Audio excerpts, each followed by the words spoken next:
509 అనేది వర్షకాలం వేసుకోవచ్చు, యాసంగి వేసుకోవచ్చు, 2 పంటలకు వేసుకోవచ్చు. ఇది దిగుబడి ఎంత అంటే సరాసరి మంచిగా చేసుకున్న ఫార్మర్స్ కి 30 నుంచి 35 క్వింటాల దిగుబడి వస్తుంది వర్షకాలము.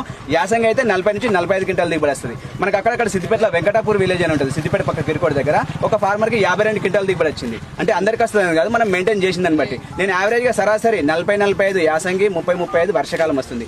మనం ఇది ఎట్లా వేసుకోవాలంటే ఒక సాల్ నుంచి ఒక సాల్కి 2 ఫీట్ల దూరంలో, ఒక గింజకి 10 ఇంచుల దూరంలో వేసుకోవాలి. సాల్ నుంచి సాల్కి 2 ఫీట్లు, గింజ నుంచి గింజకు 10 ఇంచులు. ఇట్లా వేసుకోవడం వల్ల కర్రకు గాలి తలిగి కర్ర కూడా దొడ్డుగా వచ్చి మనకు ఎక్కువ పెరగకుండా ఉంటది. మనకు 2 ప్యాకెట్లు వేయాలి ఎకరానికి.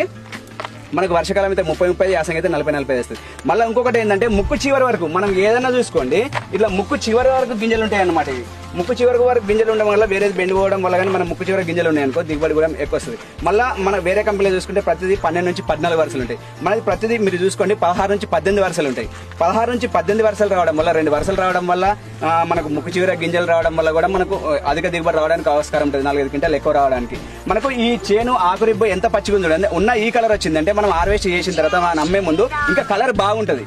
ఇంకా లాస్ట్ ఒకటి 509 ఏంటి అంటే మనకు పచ్చిబుట్ట కూడా పనిచేస్తుంది. రేట్ వచ్చినప్పుడు ఏంటంటే మనకు 80 రోజులకే పచ్చిబుట్ట వస్తుంది. ఊసకంకి అంటారు కదా, దాన్ని కూడా అమ్ముకోవచ్చు, పచ్చిబుట్ట అమ్ముకోవచ్చు. మనకు 2 విధాలుగా 2-in-1 పచ్చిబుట్టకు పనిచేస్తుంది, పంటకు పనిచేస్తుంది. మన ఏరియాలో ఎక్కువ పంటకు వేస్తారు కాబట్టి పంటకు కూడా పనిచేస్తుంది. మనకు వర్షకాలంలో నీళ్లున్న రైతులు ఏంది అంటే ఖచ్చితంగా 509 వేసుకోవడం వల్ల దిగుబడి ఎక్కువ వస్తుంది. మన వర్షధారం పంటలు అయితే 20 నుంచి 30 వస్తాయి, ఇది 30 నుంచి 35 వస్తాయి.